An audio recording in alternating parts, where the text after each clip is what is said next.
Hello everyone, myself doctor Ashish Srivastava और genetics की DPP number 17 में मैं आपसे डिस्कस करूंगा कुछ और बहुत इंपॉर्टेंट क्वेश्चन जो बेस्ड होंगे सेक्स डिटर्मिनेशन पर। तो पहला क्वेश्चन मैं आपके सामने रख रहा हूं। आपके पास मैक्सिमम टाइम है 1 मिनट का। आपको राइट आंसर कमेंट बॉक्स पर लिखकर बताना है। पहला क्वेश्चन है, select the odd one out with reference to genic balance theory, यानी कि जिसको हम सेक्स इंडेक्स रेशियो के नाम से भी जानते हैं, जो कि सेक्स डिटर्मिनेशन इन ड्रोसोफिला के लिए सीबी ब्रिज ने दी थी। चलिए, बहुत कुछ तो मैंने आपको क्वेश्चन पढ़ते समय ही बता दिया। तो पहले क्वेश्चन में आपसे पूछा जा रहा है कि जेनिक बैलेंस थ्योरी के रिगार्डिंग आपको कुछ ऐसे ऑप्शन को सिलेक्ट करना है, किसी एक ऐसे ऑप्शन को सिलेक्ट करना है जो ऑड वन है, यानी कि बाकी सभी विकल्पों से बिल्कुल अलग है।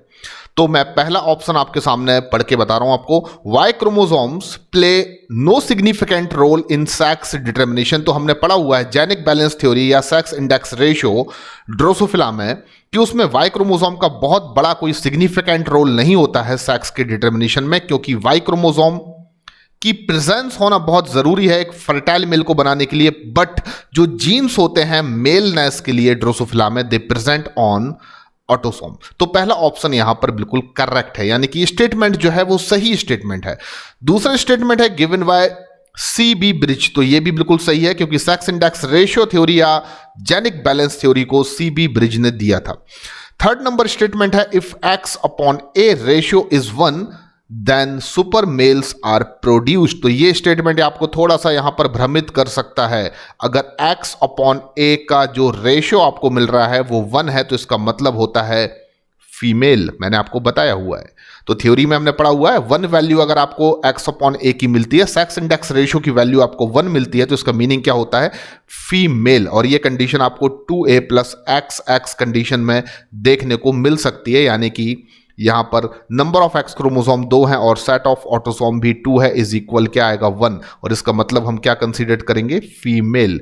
तो यहां पर ऑप्शन नंबर सी जो है वो एक गलत स्टेटमेंट है, ये हम जानते हैं। ऑप्शन नंबर डी कह रहा है, if X upon A ratio is less than 0.5 super males are produce. Exactly, हम सभी जानते हैं कि 0.5 का मतलब होता है मेल्स, लेकिन अगर वैल्यू आपकी लेस देन 0.5 आ रही है तो उस कंडीशन में हम क्या कहेंगे, सुपर मेल। तो ये स्टेटमेंट भी आपका बिल्कुल सही है। तो हमें ऑड वन का सिलेक्शन करना है, एक ऐसे स्टेटमेंट का सिलेक्शन करना है जो बाकी विकल्पों से बिल्कुल अलग है। तो 4 में से 3 विकल्प बिल्कुल सही हैं।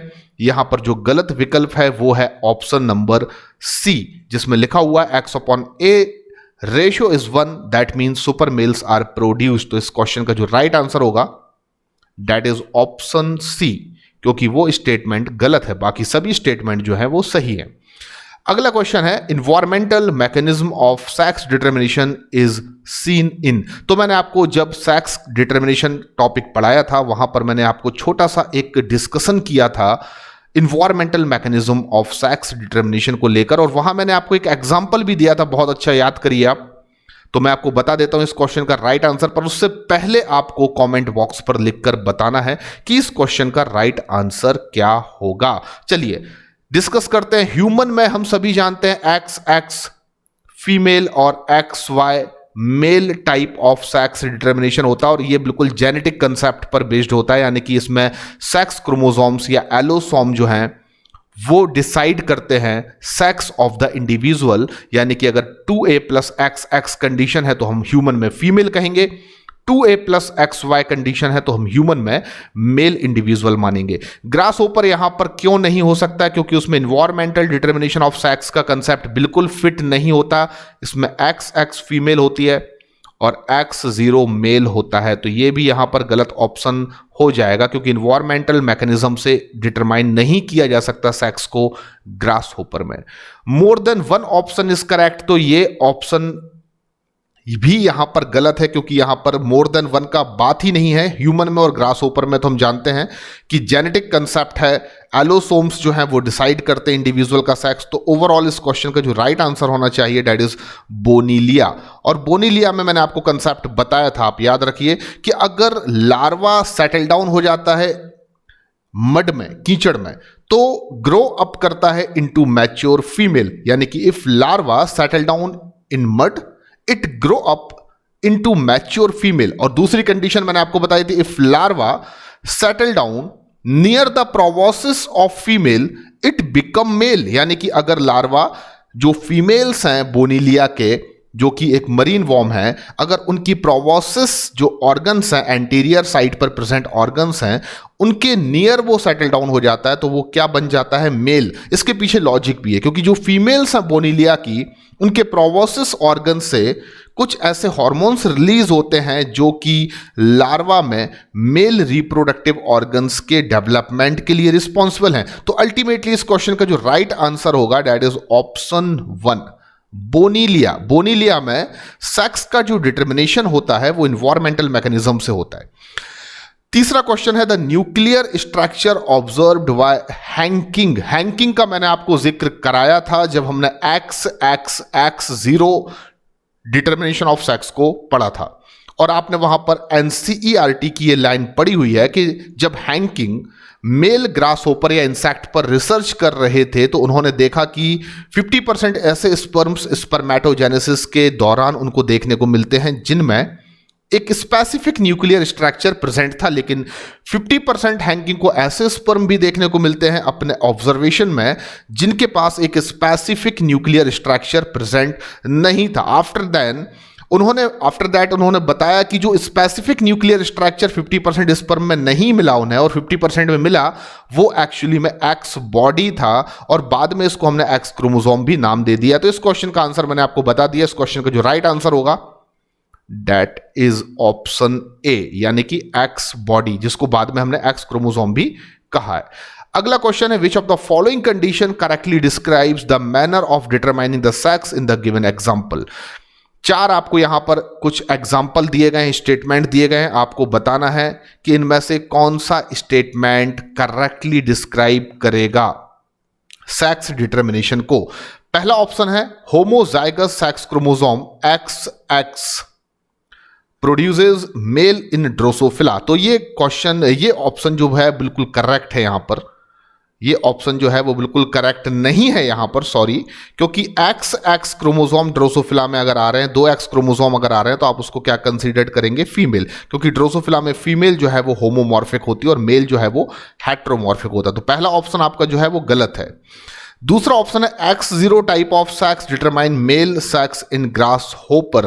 तो ये यहां पर अगर मैं आपसे बोलूं कि X0 type of sex determine male sex in grass hopper, तो एग्जैक्टली ये बिल्कुल सही लिखा हुआ है, क्योंकि ग्रास होपर में मेल हेट्रोमॉर्फिक होता है और वो X0 क्रोमोसोम्स रखता है, यानी कि उसके पास केवल एक X क्रोमोसोम उसकी सोमैटिक सेल में होता है। ऑप्शन नंबर 3 भी हम यहां पर पढ़ लेते हैं। ऑप्शन सी जो है homozygous sex chromosome Z determine female sex in bird. तो मैं आपको बता दूं कि जो पक्षी होते हैं, वर्ड्स होते हैं, फाउल्स होते हैं, उनमें ZW कंडीशन आपको फीमेल में देखने को मिलेगी। फीमेल जो है वो हेट्रोमॉर्फिक सेक्स क्रोमोसोम रखती है। हेट्रोमॉर्फिक सेक्स क्रोमोसोम रखने की वजह से फीमेल 2 डिफरेंट टाइप के स्पर्म्स को, 2 डिफरेंट टाइप्स के ओवम को प्रोड्यूस कर सकती है, A+Z एंड A+W। और सेक्स मेल होगा या फीमेल होगा ये किस पर डिपेंड करता है? फीमेल में। तो ये ऑप्शन यहां पर बिल्कुल इनकरेक्ट है, क्योंकि Z आपको किस में देखने को मिलेगा? मेल में, ना कि फीमेल में। फोर्थ ऑप्शन यानी कि ऑप्शन नंबर डी यहां पर कह रहा है कि X0 condition in human as found in Klinefelter syndrome. तो या ये कंडीशन टर्नर सिंड्रोम मानी जाती है। जब मैं आपको क्रोमोसोमल डिसऑर्डर्स पढ़ाऊंगा तो टर्नर सिंड्रोम जो वहां पर है उसका मतलब ही ये होता है कि अगर ह्यूमन में 2A+ X0 कंडीशन आपको सोमैटिक सेल में देखने को मिल रही है तो it is known as Turner syndrome. Klinefelter syndrome में हमेशा आपको कंडीशन देखने को मिलेगी 2A+ XXY। तो याद रखिए ये ट्राइसोमिक है और ये मोनोसोमिक डिसीज है सेक्स क्रोमोसोम की। तो अल्टीमेटली चौथा नंबर ऑप्शन जो है वो भी यहां पर इनकरेक्ट है। आपको क्या सिलेक्ट करना है? करेक्ट। तो करेक्ट आंसर यहां पर आपको जो करेक्ट स्टेटमेंट आपको यहां पर देखने को मिलेगा that is the option B. तो इस क्वेश्चन का जो राइट आंसर मैं आपको दे रहा हूं वो है ऑप्शन बी। नेक्स्ट क्वेश्चन की ओर बढ़ते हैं हम। Choose the wrong statement. आपको यहां पर एक गलत स्टेटमेंट का चयन करना है। पहला स्टेटमेंट मैं आपको पढ़ के बता रहा हूं। In grasshoppers beside autosomes males have only 1 X chromosome whereas female have a pair of X chromosome. तो पहला आपको स्टेटमेंट यहां पर पढ़ना है और आपको 4 स्टेटमेंट दिए गए हैं, आपको गलत स्टेटमेंट को सिलेक्ट करना है। पहला स्टेटमेंट यहां पर बिल्कुल सही है, पहला स्टेटमेंट यहां पर बिल्कुल सही है। आपको क्या सिलेक्ट करना है? रॉन्ग स्टेटमेंट, याद रखिए। तो पहला स्टेटमेंट ये कह रहा है कि जो ग्रासहोपर क्या होता है उसमें ऑटोसोम्स के अलावा जो मेल होता है उसके पास केवल एक एक्स क्रोमोसोम होता है, जबकि फीमेल के पास ऑटोसोम्स के अलावा एक पेयर एक्स क्रोमोसोम होते हैं। तो एग्जैक्टली फीमेल जो होती है वो 2a प्लस XX होती है और मेल जो होता है वो 2a प्लस X0 होता है। तो पहला स्टेटमेंट यहां पर बिल्कुल सही लिखा हुआ है। स्टेटमेंट नंबर 2 में आपको पढ़कर बता रहा हूं, इन XY type of sex determination both mails and females have same number of chromosome. तो ये भी बिल्कुल यहां पर सही स्टेटमेंट है। XY यानी कि हम ह्यूमन की बात करें तो XY type of sex determination में जो मेल और फीमेल होते हैं उनमें नंबर ऑफ क्रोमोसोम हमेशा इक्वल होते हैं। फॉर एग्जांपल अगर मैं ह्यूमन को लूं तो ह्यूमन मेल के पास भी 46 क्रोमोसोम है, ह्यूमन के फीमेल के पास भी 46 क्रोमोसोम होते हैं और उसको हम रिप्रेजेंट कर सकते हैं 44 ऑटोसोम प्लस XY से मेल में और 44 ऑटोसोम्स प्लस XX से फीमेल में, पर दोनों में नंबर ऑफ क्रोमोसोम हमेशा क्या होते हैं? इक्वल होते हैं। तो ये स्टेटमेंट भी यहां पर सही है। आपको रॉन्ग स्टेटमेंट का सिलेक्शन करना है। थर्ड नंबर स्टेटमेंट में आपको पढ़कर बता रहा हूं, in drosophila males have 1 X and 1 Y chromosome whereas female have a pair of X chromosome besides autosome. तो बिल्कुल सही लिखा हुआ है। ड्रोसोफिला में ह्यूमन की तरह ही जो फीमेल होती है वो 2a प्लस XX और ह्यूमन की तरह ही जो मेल होता है वो 2a प्लस XY कंडीशन रखता है। बस एक डिफरेंस अगर आपको याद रखना है तो आप रख सकते हैं। ड्रोसोफिला का मेल XY रखता है, ह्यूमन का मेल भी XY रखता है, पर ड्रोसोफिला के मेल के पास जो Y क्रोमोसोम होता है वो X क्रोमोसोम से लेंथ में लंबा होता है अगर आप कैरियोटाइप को लेकर कंपैरिजन करें, और ह्यूमन में जो Y क्रोमोसोम होता है मेल के पास वो X क्रोमोसोम से छोटा होता है। इनफैक्ट आप जब ह्यूमन जीनोम प्रोजेक्ट को पढ़ेंगे तो आपको पता चलेगा कि सबसे छोटा क्रोमोसोम, सबसे ज्यादा स्मॉलेस्ट क्रोमोसोम ह्यूमन में Y क्रोमोसोम है। तो ये इंपॉर्टेंट पॉइंट है, लेकिन स्टेटमेंट यहां पर देखा जाए तो ये बिल्कुल सही है। फोर्थ नंबर का स्टेटमेंट मैं आपको पढ़ के बताता हूं, in insects with X0 type of sex determination all sperms bear X chromosome besides autosomes. तो बिल्कुल सही नहीं है ये, क्योंकि जो स्पर्म्स होंगे, ग्रासहोपर की बात करूं मैं, इंसेक्ट्स को लेकर बात करूं जिनमें X0 टाइप का सेक्स डिटर्मिनेशन होता है, उसमें जो स्पर्म्स प्रोड्यूस होते हैं वो 50% ऐसे स्पर्म्स होते हैं जो ऑटोसोम्स के साथ साथ एक X क्रोमोसोम रखते हैं, लेकिन 50% ऐसे स्पर्म्स भी प्रोड्यूस होते हैं जो ऑटोसोम के साथ कोई भी सेक्स क्रोमोसोम नहीं रखते। पर यहां पर क्या कह रहे हैं कि सभी स्पर्म्स जो हैं वो X क्रोमोसोम को रखेंगे ऑटोसोम्स के अलावा। तो यहां पर मैं कह सकता हूं डी स्टेटमेंट है वो गलत है। तो रॉन्ग स्टेटमेंट इन चारों में से कौन सा है? Option number D. अल्टीमेटली इस क्वेश्चन का जो राइट आंसर होगा वो होगा ऑप्शन डी। तो आई होप कि आपने सभी क्वेश्चन को समझा होगा। एक और क्वेश्चन मैं यहां पर आपको दे रहा हूं, a man having genotype capital E capital F small f capital G small g capital H। एक जीनोटाइप आपको किसी ह्यूमन का दिया जा रहा है जो कि मैन है यानी कि पुरुष है, और दूसरा आपको दिया जा रहा है जीनोटाइप एक फीमेल का जो है capital I small I capital L capital M small m capital N small n। अब आपसे बोला जा रहा है कि जो ये पहला वाला इंडिविजुअल है जो मैन है वो P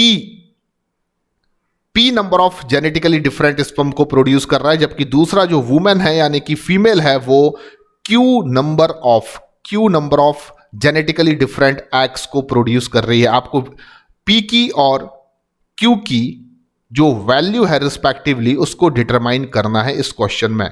तो बहुत सिंपल है, हम सबसे पहले जो मेल है उसका जीनोटाइप लिख लेते हैं। उसका जीनोटाइप क्या होगा? कैपिटल E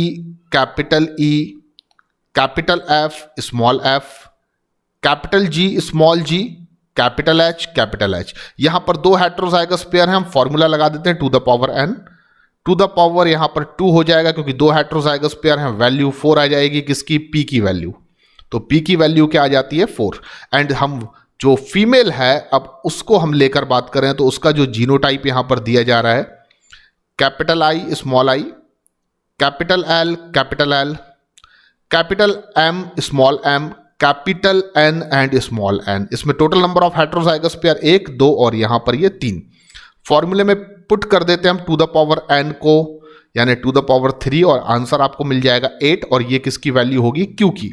तो बहुत इजी है, P की वैल्यू यहां पर होगी आपकी 4 और Q की वैल्यू यहां पर आपकी होगी 8। अब ऐसा कौन सा ऑप्शन है जिसमें P is equal 4 and Q is equal 8 लिखा हुआ है? ऑप्शन नंबर सी, P4 और Q8। तो इस क्वेश्चन का जो राइट आंसर होगा वो बहुत ही आसानी से आप अब बता सकते हैं, ऑप्शन नंबर सी होगा। यहां पर इस क्वेश्चन में हमें कुछ नहीं करना है, न्यूमेरिकल क्वेश्चंस जो मैंने आपको समझाए हैं, यानी कि कभी भी आपको किसी भी जीनोटाइप को देखकर नंबर ऑफ गैमीट कितने प्रकार के प्रोड्यूस होंगे, जेनेटिकली डिफरेंट गैमीट कितने प्रकार के प्रोड्यूस होंगे, तो हमेशा एक कंसेप्ट होता है to the power n। And to the power n में n is equal number of heterozygous pair.